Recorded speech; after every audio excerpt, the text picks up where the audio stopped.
Muy buenos días a todos los que nos están viendo a través de Flaxo Radio. Soy Juan Antonio Lang, estudiante de la maestría en Historia de Flaxo. Y en esta séptima edición del programa Onda Histórica conversaremos sobre la nueva historia política. Para ello nos acompaña la doctora Viviana Velasco. Viviana, ¿qué tal? ¿Cómo te encuentras hoy?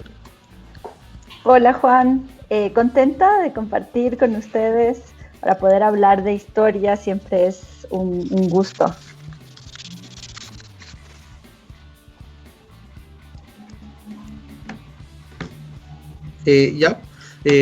Viviana, para la que no conocen a Viviana, ella es profesora de la carrera de Historia en la Pontificia Universidad Católica de Ecuador, es doctora y magíster en Historia por la Universidad Pompeu Fabra, no sé si se pronuncia así. ¿Sí? Viviana ha trabajado en la historia política del siglo XIX y sobre la construcción del Estado en América Latina y Ecuador, tomando en cuenta la burocracia, la fiscalidad y la administración estatal. Además, su agenda de investigación incluye la construcción del campo jurídico y la cultura política de las clases subalternas. Viviana, hoy día que vamos a empezar a hablar sobre la nueva historia política, quería preguntarte, antes de hablar de la nueva historia política, ¿cuál es la vieja historia política o la tradicional, ¿no? ¿Cuáles son sus características principales y cuál ha sido su trayectoria en América Latina, ¿no? Y en este caso en los Andes también, ¿no? Bien, gracias Juan. Sí, es una buena pregunta para iniciar también, porque nos hace pensar cuál era el objetivo de la historia con mayúsculas, si ustedes quieren, esa historia más tradicional que se hacía sobre todo o que nace a partir del siglo XIX y que va a estar muy relacionada con la construcción del Estado-Nación, ¿no?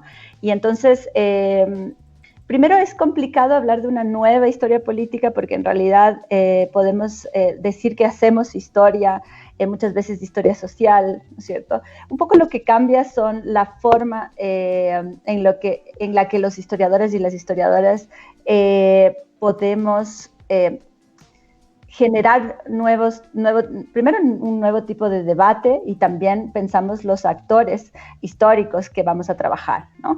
La historia política es una historia que, como les digo, estuvo muy vinculada a la justificación, si ustedes quieren, de los procesos de construcción de la nación, ¿no? Muchas veces ese discurso era un discurso construido desde las élites, no necesariamente un discurso que ampliaba, ¿no es cierto?, no solamente las voces de quienes hacían la historia, sino también de quienes eran objeto de estudio de esas historias, ¿no?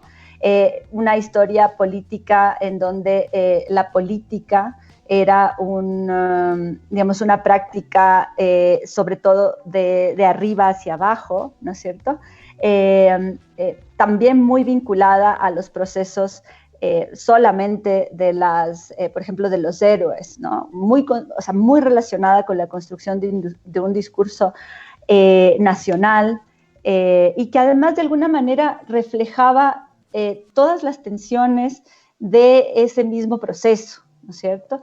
En donde no necesariamente la inmensidad de actores históricos que se recogen, ¿no es cierto?, en la trama social, en la trama estatal, tenían un espacio, ¿no?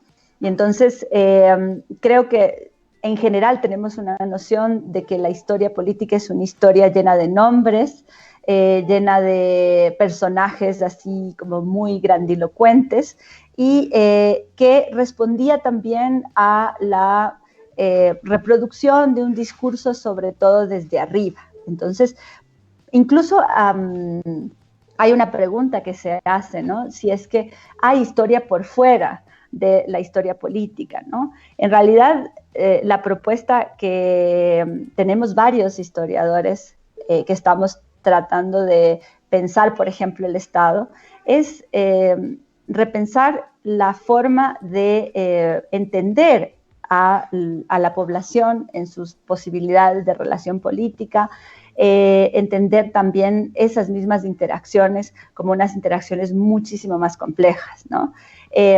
Como te digo, en América Latina, sobre todo, la historia política era la historia, que casi que no había otra historia, sobre todo en el 19. Depende mucho de cada tradición historiográfica de cada país, ¿no? Pero en general muy vinculada a los procesos de construcción del Estado-Nación vinculada también a organismos generalmente oficiales, ¿no? Y no necesariamente incluyente de voces, ¿no? Si pensamos, es una historia principalmente construida por varones, ¿no es cierto? Si quisiéramos mirarlo con una perspectiva de género, y sobre todo en donde los sujetos considerados partícipes, digamos, de la historia, pues no eran necesariamente tan diversos, ¿no? Sobre todo una historia presidencialista, ¿no? Una historia que daba lugar a los discursos solo oficiales o que expresaban el ejercicio de una élite. Entonces, la nueva historia política amplía el marco de acción de los sujetos que participan en la política, ¿no? Entonces, ¿cuáles son estos nuevos sujetos, ¿no? Y cuáles son también los temas que abordan, ¿no?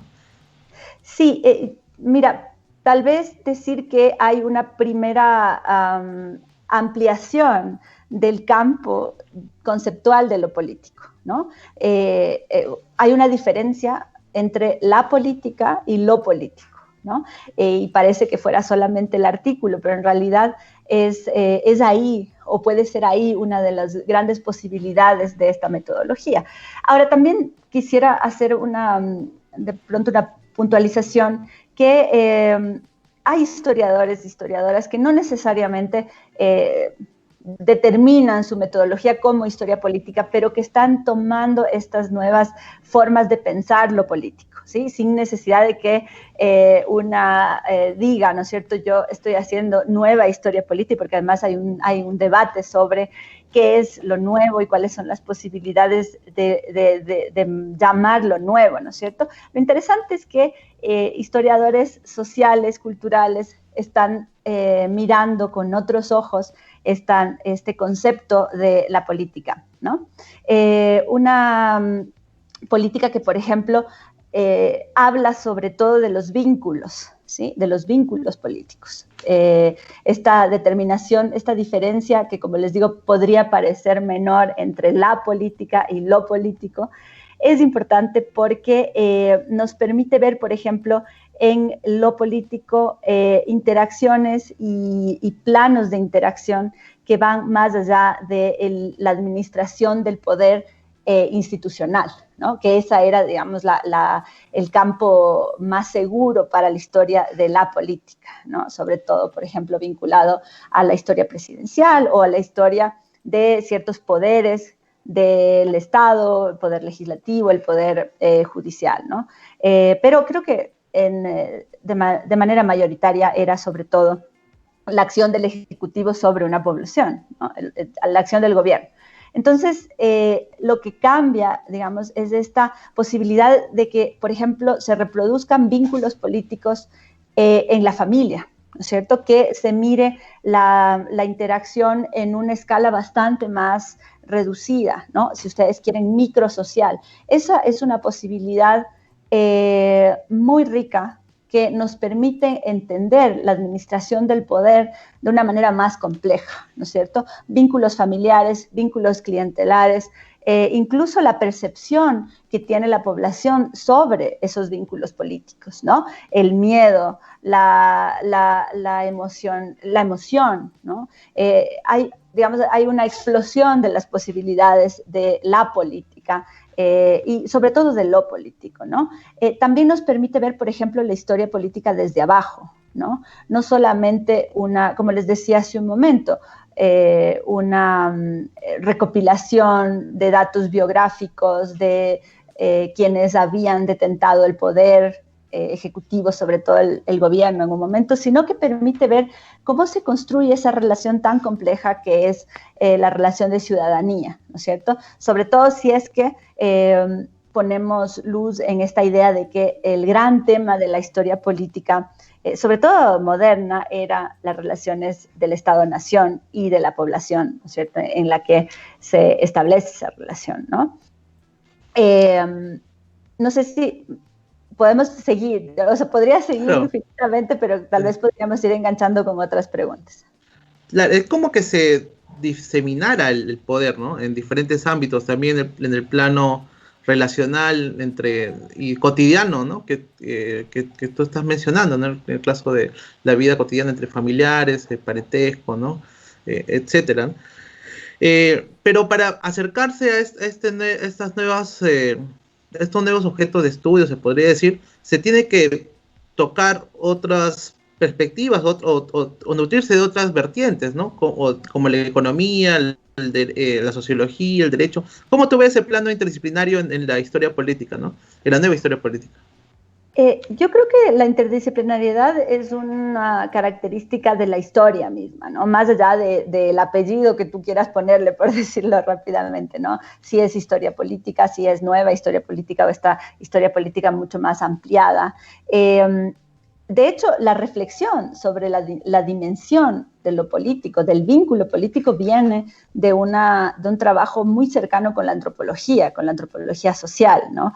El momento en el que en realidad lo que está transformándose es la posibilidad de comprender las dimensiones de lo político y cómo hay espacios de construcción, como tú decías, cotidianos, que tienen una transferencia enorme en los espacios más oficiales, institucionales.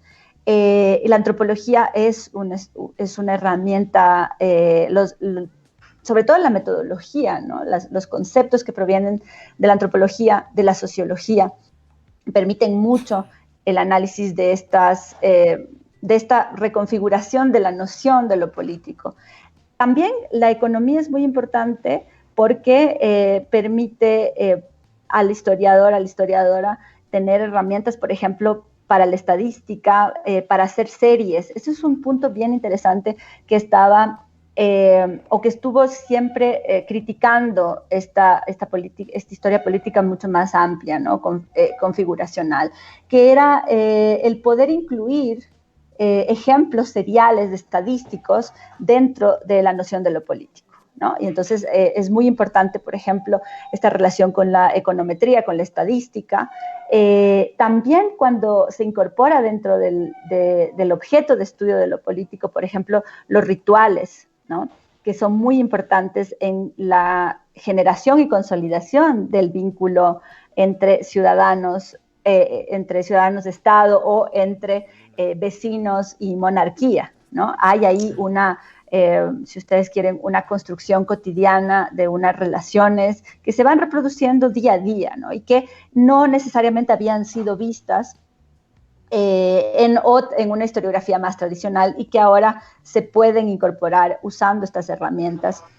También se hace, por ejemplo, desde la psicología también, toda una reflexión sobre la vinculación entre las emociones, los rituales y la construcción específica de un vínculo político. Yo creo que la historia en general es una ciencia, es una práctica metódica que necesita de las otras ciencias para poder complementar esa visión de entender un momento específico que ya no existe más, pero que nos está interrogando en el presente. Claro, por ejemplo, tú vienes trabajando el tema de la fiscalidad, ¿no? Sí. Y cómo es un ámbito, digamos, económico, pero también es político, ¿no? Entonces, ¿podrías explicarnos un poco tu tema de investigación sobre la fiscalidad en Ecuador? Porque creo que es un buen ejemplo de la nueva historia política, diría yo, ¿no? Porque atraviesa ambos aspectos, ¿no?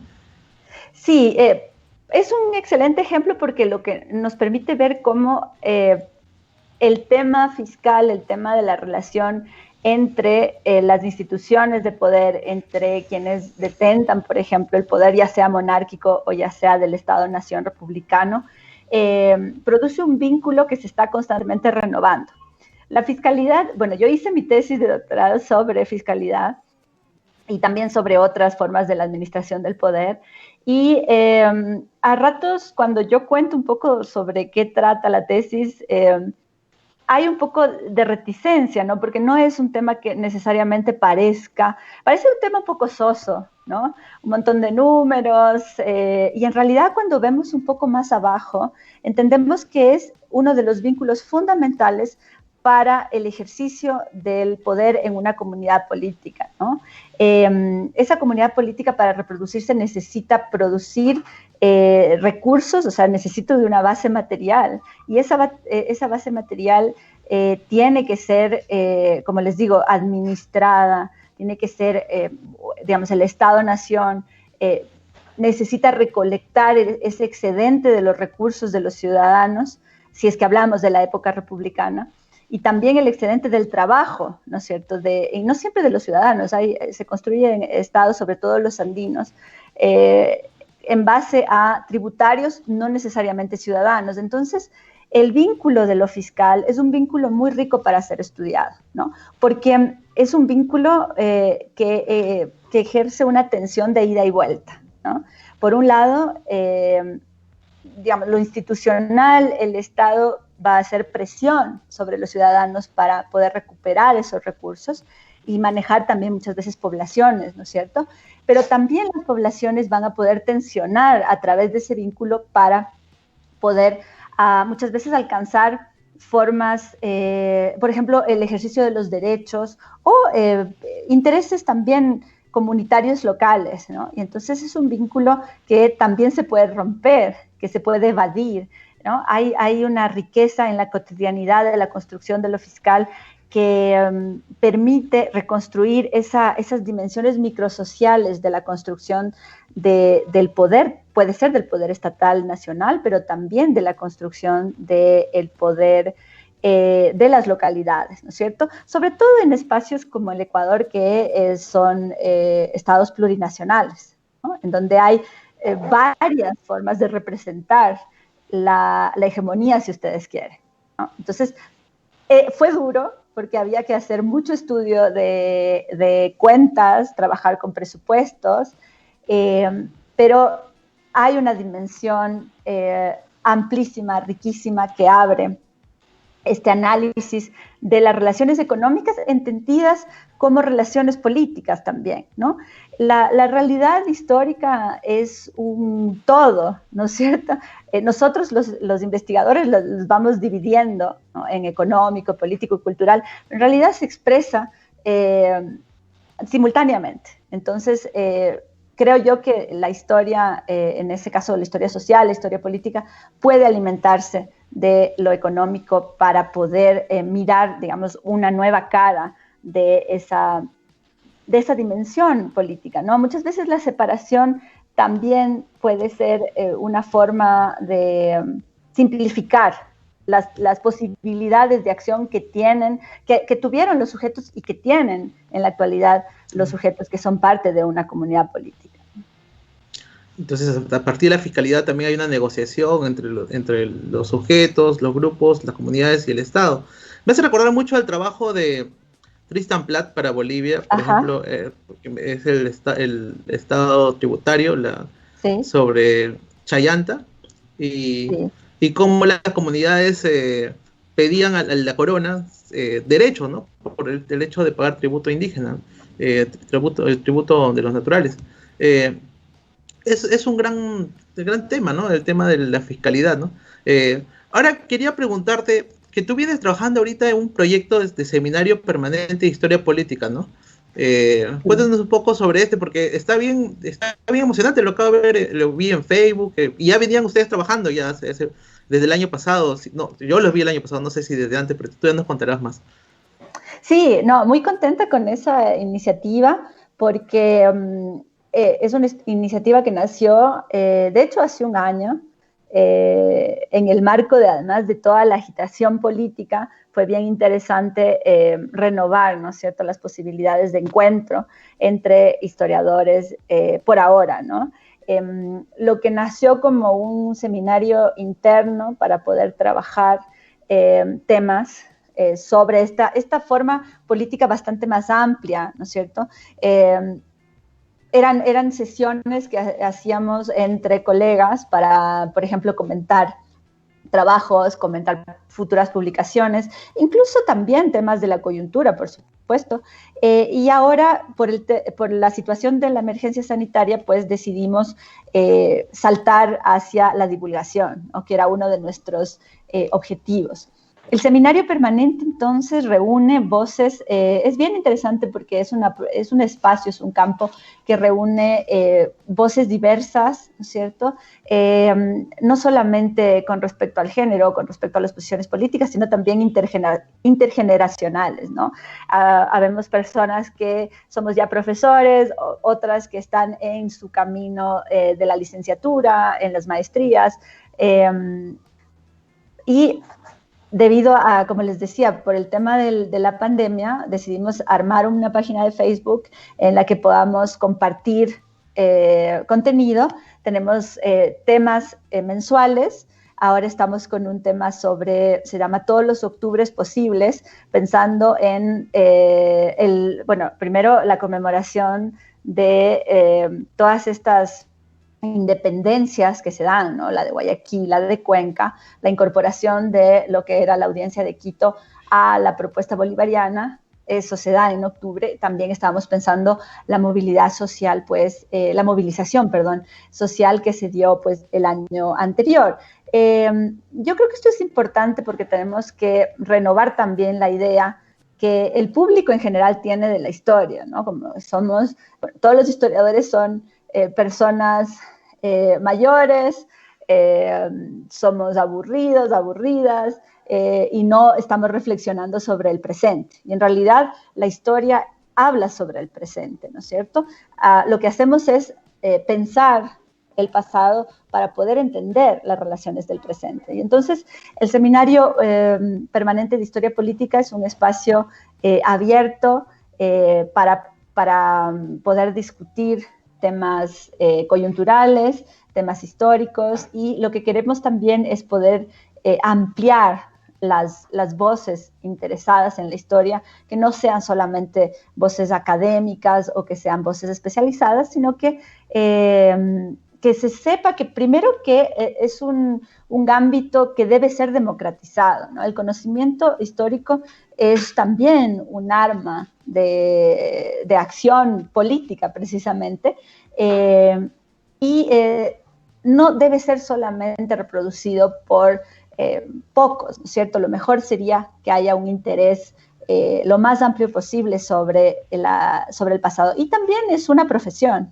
¿no? Que es algo que por lo menos en el Ecuador no necesariamente todos saben, que podemos vivir, ¿no es cierto?, de una manera a veces bastante compleja, porque vivimos entre distintos siglos, ¿no es cierto?, entre la contemporaneidad y los siglos que trabajamos.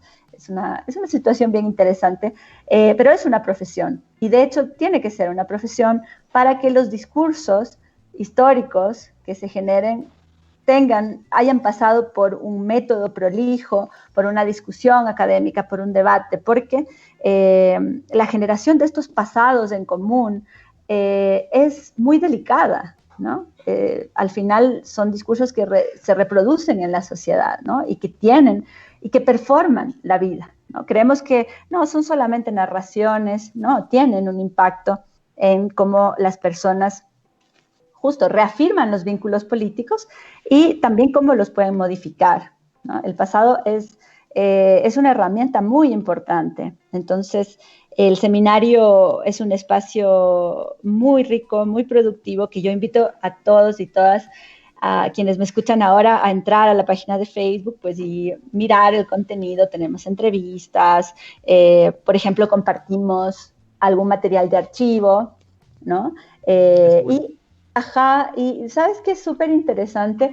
Que como estamos pensando lo político de esta manera tan amplia, tenemos voces que trabajan temas y temporalidades muy diversas, ¿no? No solamente estoy yo con la fiscalidad en el 19, sino que hay personas que, por ejemplo, trabajan la iglesia en el 19, en el 20, la clase media en el 20, el arte, ¿no? O los museos como espacios también de reconstrucción de los discursos nacionales. Así que espero dejarles con curiosidad y que vean y participen de esa página y de ese grupo, ¿no? Que den like. Que den like y que compartan mucho. Y que compartan, shares, compartido. Ahora, ¿en qué proyectos de investigación estás trabajando ahora, Viviana? ¿Cuáles son los últimos temas que te están causando interés o que ya tienes en el tintero? Bueno, tengo un montón de cosas en el tintero y quienes me escuchen y me conozcan saben que hay un montón de trabajo que hacer. Bueno, primero porque en el Ecuador hay una agenda abierta, amplísima, para trabajar muchos temas. Ahora estoy, a ver, digamos, comencé por el tema de la construcción del Estado, porque participé de un proyecto de investigación hace algunos años sobre la construcción del Estado, y luego esa base me comenzó a abrir todas las posibilidades de lo que significa el Estado-Nación, que no es necesariamente lo institucional, la conexión, digamos, los vínculos entre los organismos institucionales, sino también se abre a otros espacios, ¿no es cierto? Y entonces, por ejemplo, ahora estoy participando de un proyecto de investigación súper interesante sobre las elecciones. Hemos generado un grupo de investigación sobre las elecciones en el siglo XIX y XX, que además es muy, muy coyuntural, ¿no? Estamos en un proceso electoral, bueno, en toda América Latina. Recién pasamos el boliviano, en el Ecuador en febrero, tendremos el propio, y es importante saber cómo se generan estas posibilidades electorales, ¿no? Hay dinámicas que se reproducen, porque además no siempre, obviamente, la forma representativa fue la primordial o la hegemónica o la legítima, sino que hay ahí una interacción bien interesante en los primeros momentos de la República y luego también conforme se iba construyendo el Estado-Nación ecuatoriano. Ese es uno de las agendas. Me interesa a mí mucho la burocracia, en este sentido bastante más configuracional, ¿no? En estas formas de la democracia en donde se vincula la población, ¿no es cierto?, las personas que están sirviendo o que establecen una relación muy clara con el Estado. Espero el próximo año poder iniciar una investigación sobre los alcaldes municipales como jueces, ¿sí? Porque en el Ecuador hasta 1937 los alcaldes municipales, que existían principalmente dos, ejercían también funciones de justicia, ¿sí? Esta es una característica que proviene del cabildo colonial y que luego se va a ir transformando en la etapa republicana. Y entonces, esa es una de las agendas que espero, una de las investigaciones que espero comenzar el próximo año, porque además me emociona mucho poder ir al universo microsocial, ¿no es cierto? Poder saber, por ejemplo, quiénes eran estos alcaldes, cuáles eran sus relaciones familiares, por qué ejercen el poder de una manera, cuál es su vinculación, por ejemplo, con los problemas cotidianos. Generalmente cuando hablamos del Estado-Nación pensamos en Quito como la capital, ¿no? O tal vez en las otras dos ciudades más importantes del Ecuador, ¿no? En Guayaquil y Cuenca. Pero ¿cómo se expresa o cómo se expresó el Estado, por ejemplo, en un cantón pequeño, en donde de pronto el alcalde municipal era una de las únicas figuras que tenía que administrar todo, el gobierno, la justicia, las rentas? Entonces, esa es una de las agendas. También me interesa mucho el tema de las tierras y las disputas jurídicas sobre las tierras, ¿no? Sobre todo con respecto a las poblaciones indígenas. Entonces, como ves, tengo muchas aristas abiertas. No sé si eso es bueno o malo. Un poco el ejercicio de la historia en el Ecuador es así, ¿no? Porque somos pocos los historiadores y hay muchos temas que trabajar. Entonces, creo que uno se puede especializar en una época, en un tema en general, pero puede ir mirando distintas, ¿no?, opciones. Eso es muy rico. Es muy rico porque uno puede construir en una trayectoria un poquito más de largo aliento una visión bastante compleja de una temporalidad, ¿no? Claro. Bien que estés trabajando estos tres ámbitos. Lo que me has hecho acordar es que en Ecuador solamente en la PUCE es donde enseñan historia, ¿no? En la licenciatura. La licenciatura, bueno, la maestría es la andina y la flax. Y la flax, sí. Y bueno, existe la licenciatura en docencia en Cuenca, que tiene una especialidad en historia y geografía. Esos son los únicos dos espacios en donde se puede estudiar la licenciatura de historia. Por ese lado, entonces hay muchos temas y pocos historiadores. Entonces hay bastante trabajo por hacer en Ecuador. Hay Eh, mucho trabajo para hacer. sí, yo quería comentarte otra cosa antes de terminar, que nos digas 3 libros que han sido como que lo más importantes o lo que más te gusten sobre la nueva historia política, ¿no? Para recomendar a los que nos están oyendo, ¿no? A los que están viendo. Ay, buenísimo, sí. Algunos temas. Yo creo que, por ejemplo, está una tesis de Flaxo, que es la de Alexandra Sevilla, ¿sí? Que es, podríamos decir que es una tesis sobre, no necesariamente sobre nueva historia política, porque eso les digo, no hay una, o no se debe tener una descripción específica para pensar esta nueva forma de lo político. Alexandra Sevilla hizo su tesis de doctorado sobre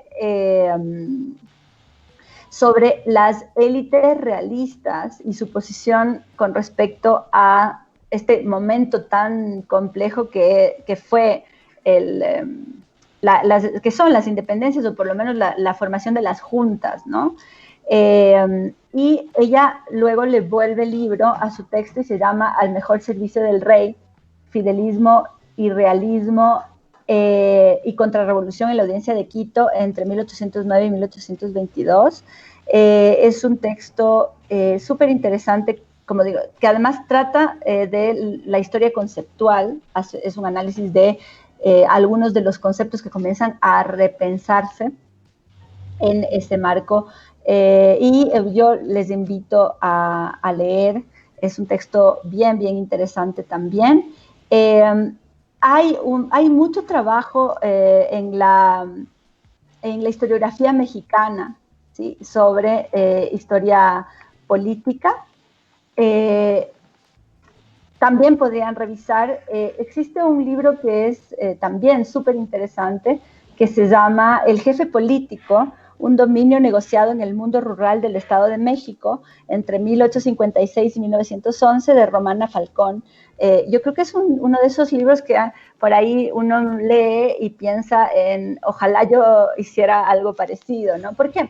Porque es el análisis de la construcción de un montón de relaciones políticas, o la reconstrucción de relaciones políticas en un espacio específico alrededor de un funcionario, ¿no? Y como digo, se puede ver que ese funcionario no es que esté en el aire, ¿no es cierto?, sino que tiene relaciones clientelares, familiares, que tiene intereses también y que está construyendo también la idea del interés común. Ese yo creo que puede ser un texto bien interesante también. Escoger solo 3 es una locura, pero existe otro texto también muy lindo que se llama Sangre de Ley, que ahí estaríamos también coqueteando con otra parte, digamos, con otra dimensión de entender la política de una manera mucho más amplia, que es la justicia, ¿sí? Si bien existe la historia del derecho, ¿no es cierto?, la historia de la justicia es un ámbito que va más allá de las leyes, va más allá de las constituciones, ¿no es cierto? Y este es un texto que lo coordinan Marta Irurowski y Miriam Galante, y se llama Sangre de Ley, Justicia y Violencia en la institucionalización del Estado en América Latina del siglo XIX. Este es un texto que recoge unos capítulos súper interesantes en donde, si ustedes quieren, se puede ver, ¿no?, esta dimensión mucho más amplia de lo político, ¿no? Dimensiones judiciales, por ejemplo, el tema de la violencia, ¿no?, como objeto de estudio, como la violencia también es un espacio de legitimación de las nuevas propuestas políticas que se van estableciendo en distintos momentos de la historia. Existen un montón de otros estudios. Yo les diría que revisen también, por ejemplo, las publicaciones periódicas puede ser la revista, el Anuario Colombiano de Historia Social y de la Cultura, ¿no?, para, digamos, un conocimiento un poco más especializado, porque ventajosamente se ha abierto, ¿no? La política vuelve al tema. Así que con esto además podría regresar a la primera pregunta. La historia política estaba vista como algo excluyente, ¿no? Poco crítico, por esa vinculación con sobre todo con las élites, con ciertos poderes. Y ahora ha vuelto al discurso historiográfico, por suerte. A mí me parece que es muy bueno que eso haya pasado, porque nos permite pensar cuáles son todas las posibilidades de acción de los sujetos que construimos las comunidades políticas, ¿no? Permite la desnaturalización de esos procesos, ¿no? Del Estado-Nación como si fuera una cosa, o de las expresiones políticas como si fueran ya, digamos, cuestiones dinámicas establecidas que no se pueden transformar. Y en realidad la historia lo que nos permite ver es que hay cambios, hay revoluciones, hay transformación, a veces lenta, a veces un poco más dilatada, pero yo creo que es un excelente momento para la historia latinoamericana, para la historiografía. Ojalá hubiera mucho más espacios, más recursos para poder hacer más trabajo, pero es un momento interesante porque los actores políticos, históricos, han ampliado sus dimensiones de una manera muy, muy grande, ¿no? Importante. Bueno, Viviana, muchas gracias por las 3 recomendaciones, bueno, un poco más en realidad, y esperamos saber más de tus trabajos y lo que estás haciendo, y con el grupo también del seminario permanente, ¿no? Muchas gracias a los que nos han visto, y le agradecemos a Viviana por estar acá, ¿no? Gracias a ti, Juan Antonio, un gusto. Además, como les digo, hablar sobre historia es apasionante, y poder compartir con un público amplio de toda la gente que nos escucha en esta radio, pues ha sido maravilloso. Estoy muy contenta. Miren, búsquennos al Seminario Permanente de Historia Política ahí en Facebook, y existen también otras páginas, como por ejemplo una página que se llama Historiadores Ecuador, ¿no? Y bueno, y si les interesa, pues también estudien historia, investiguen historia, que es una carrera súper interesante, y que te cambia la forma de ver el mundo, ¿no? Bueno, sigamos adelante. Muchas gracias, Viviana. A ti, muchas gracias. A todos. Muchas gracias a todos. Hasta luego.